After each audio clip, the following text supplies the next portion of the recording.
The notification sound cut through the silence of my cramped studio apartment like a knife. I glanced at my phone, expecting maybe a spam text or my buddy Jake asking if I wanted to grab beers. Instead, I saw a message from Richard Holloway, my boss at Holloway Associates marketing firm. Your services are no longer needed. Don't come in Monday. HR will mail your final check. That was it. 3 years of 60-hour weeks, missed holidays, and kissing his ass reduced to a cold, impersonal text message sent at 11:47 p.m. on a Friday night. No explanation. No severance discussion. No courtesy of a face-to-face conversation. But it wasn't the callousness that made my blood run cold. It was the timestamp. Because at 11:47 p.m., I knew exactly where Richard Holloway was. He was in my childhood bedroom, in my mother's house, doing things I couldn't bear to think about. I had discovered their affair 3 weeks earlier when I'd stopped by Mom's place to fix her leaky faucet. Through the thin walls, I'd heard his distinctive laugh, the same condescending chuckle he used when dismissing my ideas in meetings, the same laugh that had tormented me through countless presentations where he'd stolen my concepts and claimed them as his own. Diane Mitchell, my 52-year-old mother, had been lonely since Dad's death 2 years ago. Richard, the smooth-talking snake, had swooped in during one of his house calls to discuss some fabricated marketing consultation. Within weeks, they were having dinner dates. Within a month, he was spending nights at her place. The worst part? Mom knew he was my boss. She knew how he treated me, how he'd passed me over for promotion after promotion, how he'd made my professional life a living hell, and she didn't care. I stared at that text message until the words burned into my retinas. This wasn't just about losing my job. This was about losing everything. My career, my family, my dignity. All destroyed by a man who couldn't keep his hands off my mother and couldn't wait until Monday morning to twist the knife. But Richard Holloway had made one critical mistake. He'd underestimated Timothy Mitchell. The next morning, I sat in my car outside Mom's house, watching Richard's silver BMW still parked in the driveway. My phone buzzed with concerned texts from colleagues who'd already heard the news. Apparently, Richard had sent a company-wide email announcing my immediate departure to pursue other opportunities. Classic Richard spinning my termination into corporate speak. Sarah from accounting. Tim, what happened? This is so sudden. Mike from creative. Dude, Richard's already reassigning your Pemberton account to Jessica. This is insane. Each message felt like another nail in my coffin. 3 years of building relationships, understanding clients, developing campaigns, all of it handed over to someone else before my desk chair was even cold. When Richard finally emerged from the house at 9:30 a.m., straightening his tie and checking his Rolex, I felt something shift inside me. This wasn't just anger anymore. It was clarity. I followed him. Richard stopped at his usual coffee shop, Grind Coffee, the pretentious place downtown where a basic latte cost $8. I watched him order his regular, large cappuccino, extra shot, oat milk. The barista, a college-aged girl with purple hair, clearly knew him well. Too well. Morning, Mr. Holloway, she said with a flirtatious smile. The usual? You know me so well, Ashley, he replied, leaning against the counter with that predatory smile I'd seen him use on female clients. How's school going? Ashley couldn't have been older than 22. As I observed their interaction, I realized Richard's appetite for inappropriate relationships wasn't limited to my mother. This was a pattern. I spent the next 3 days documenting everything. Richard's routine, his haunts, his habits. I learned he had a standing lunch reservation every Tuesday at Meridian Restaurant with clients. Except he wasn't always with clients. Sometimes it was Ashley from the coffee shop. Sometimes it was Jennifer, the young marketing coordinator from our rival firm, Blackstone Marketing. Sometimes it was women I didn't recognize at all. Richard Holloway was a serial cheater, and apparently, my mother was just his latest conquest. But I needed more than adultery to destroy him. I needed something that would obliterate his professional life the same way he'd obliterated mine. The breakthrough came on Wednesday evening. I was parked outside Holloway Associates, watching the few remaining employees leave for the night. The building's security was laughably weak.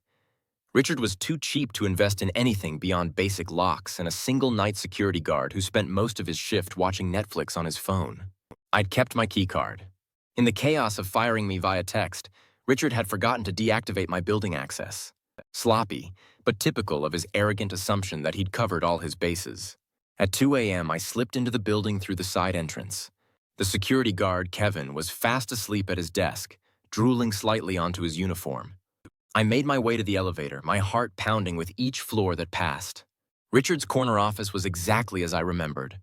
Oversized mahogany desk, wall of fake awards and certificates, and the massive safe behind his desk where he kept confidential client information. What he actually kept there were his insurance policies, compromising photos, recorded conversations, and documented evidence of his competitors' weaknesses. I had discovered the safe's existence during my second year at the company when I'd stayed late to finish a presentation. Richard had returned unexpectedly and opened it right in front of me, too drunk to realize what he was revealing. The combination was pathetically predictable. His birthday, 0847. Inside the safe, I found a treasure trove of Richard's insurance policies. But what I discovered went far beyond simple blackmail material. There were USB drives labeled with competitor company names, containing what appeared to be stolen marketing strategies and client lists. Financial documents showing systematic overbilling of clients. Charges for work never performed, inflated hours, fabricated expenses. Most damning of all, there were recorded phone conversations where Richard discussed bribing city officials to secure municipal contracts. Richard Holloway wasn't just a cheating boss. He was a criminal. But the file that made my hands shake was labeled Mitchell. Inside were photos of me taken without my knowledge, documentation of my work schedule, personal information about my family, and detailed notes about my psychological profile and pressure points. He'd been building a case to fire me for months, documenting every minor mistake, every slightly late arrival, every human moment of imperfection. The bastard had been planning this from the beginning. I photographed everything with my phone, carefully documenting each piece of evidence. The USB drives, the financial records, the bribery conversations, the illegal surveillance of employees. It was enough to destroy Richard Holloway 10 times over. But I wasn't done. I accessed Richard's computer using the password I'd observed him type countless times. Winner123. The man's arrogance knew no bounds. His email contained even more evidence. Correspondence with competitors revealing client information, discussions about fixing bids on municipal contracts, and most interestingly, a series of emails with someone named Victor Blackstone about handling the Mitchell problem permanently. Victor Blackstone worked for Blackstone Marketing, our biggest competitor, and was apparently the son of the company's founder. The emails revealed that Richard had been feeding Blackstone inside information about our clients for over a year, helping them undercut our bids and steal our accounts. In exchange, Victor was helping Richard eliminate problematic employees like me. I wasn't just fired, I was the victim of corporate espionage. I copied everything to a secure cloud drive and several USB backups. Then I began phase 2 of my plan. Thursday morning, I called in sick to my new job search, telling potential employers I had food poisoning. Instead, I spent the day visiting every client Richard had screwed over, every employee he'd wronged, and every competitor who'd been hurt by his schemes. My first stop was Margaret Pemberton, CEO of Pemberton Industries, formerly my, biggest client. Margaret had always preferred working with me directly rather than Richard, something that had always irritated him. When I explained that I'd been abruptly fired and that her account was being transferred to someone with zero knowledge of her company's needs, Margaret's expression grew increasingly grim. "This is highly unprofessional," she said, leaning back in her leather chair. "Richard assured me you were leaving voluntarily to pursue other opportunities." "Ma'am, I was fired via text message at midnight on Friday. I found out the same time Richard was... Well, let's just say he was otherwise occupied when he decided to end my employment." Margaret raised an eyebrow. "Otherwise occupied how?" I hesitated, then decided on brutal honesty. "He was sleeping with my mother, Mrs. Pemberton. He fired me via text while he was in her bed." The silence that followed was deafening. Margaret Pemberton had built her company on principles of integrity and family values. Learning that her marketing consultant was the kind of man who would destroy someone's career while simultaneously destroying their family was exactly the kind of revelation that would make her reconsider their business relationship.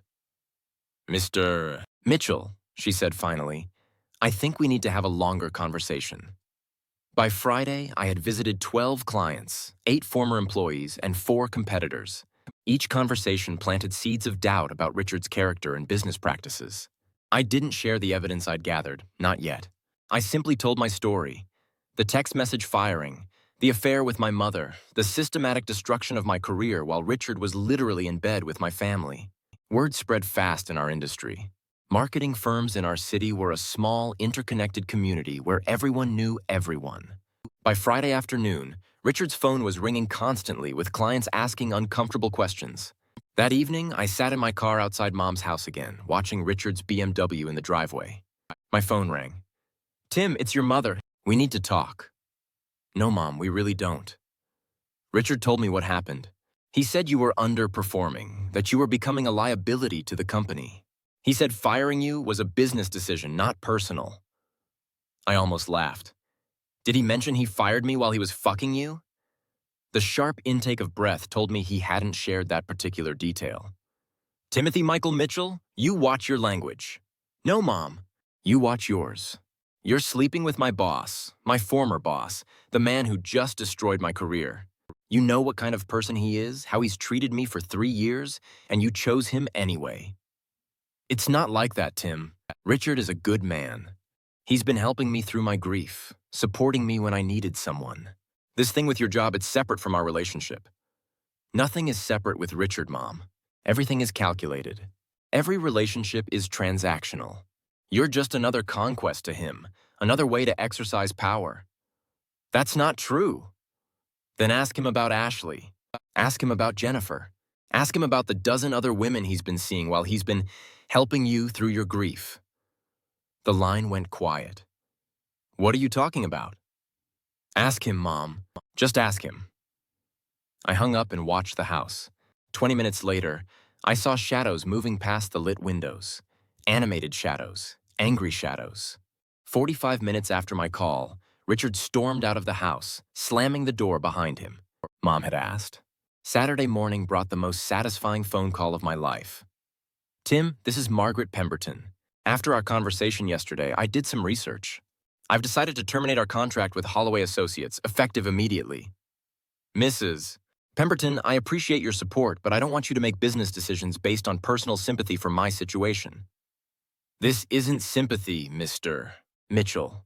This is business. I made some calls yesterday afternoon.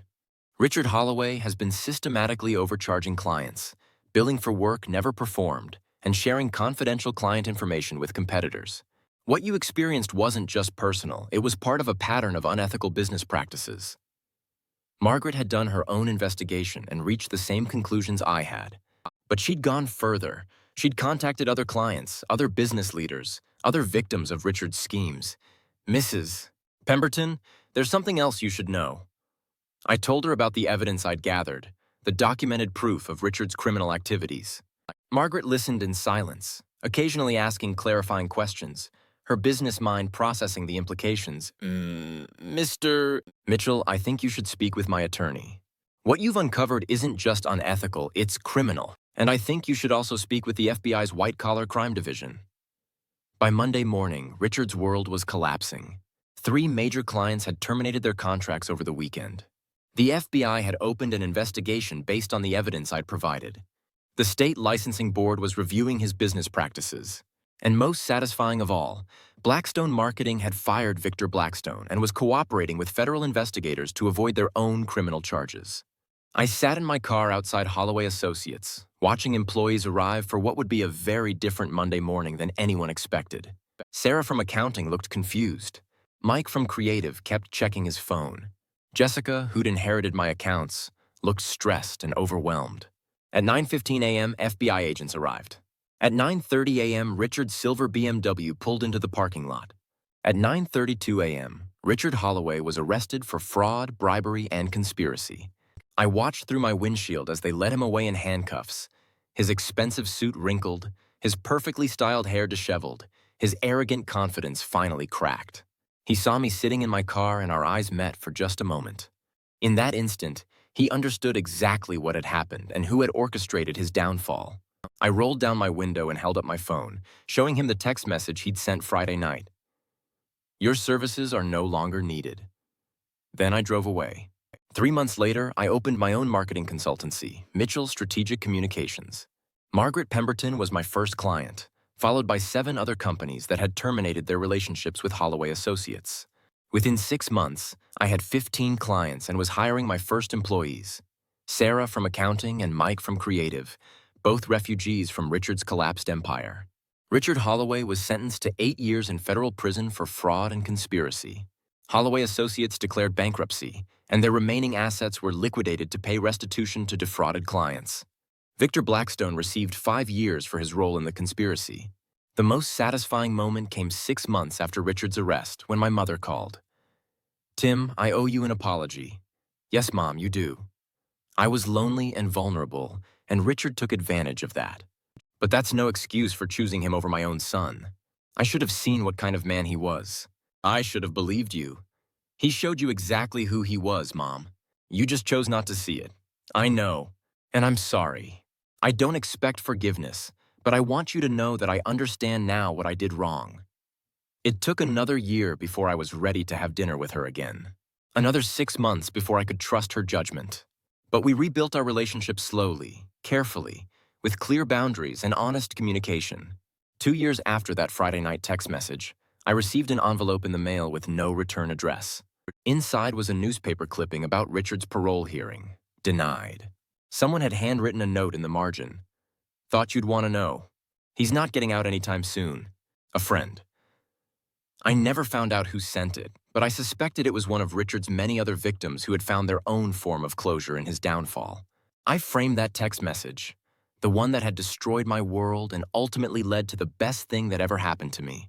It hangs in my office now, a reminder that sometimes the worst moments of our lives are actually the beginning of something better. Your services are no longer needed. Richard was right about that. My services weren't needed. They were essential, just not by him. I built something better than anything Richard Holloway ever created. I built it on integrity, respect, and genuine relationships with my clients and employees. I built it by treating people like human beings rather than disposable resources. And every morning when I walk into my office and see that framed text message, I smile. Because the best revenge isn't getting even. It's building something so much better that your enemy's destruction becomes just a footnote in your success story. Richard Holloway fired me via text message while he was cheating with my mother. But in destroying me, he gave me the motivation to destroy him completely and build something far greater from the ashes. Sometimes the worst thing that happens to you is actually the best thing that could have happened. Sometimes revenge is just success served ice cold.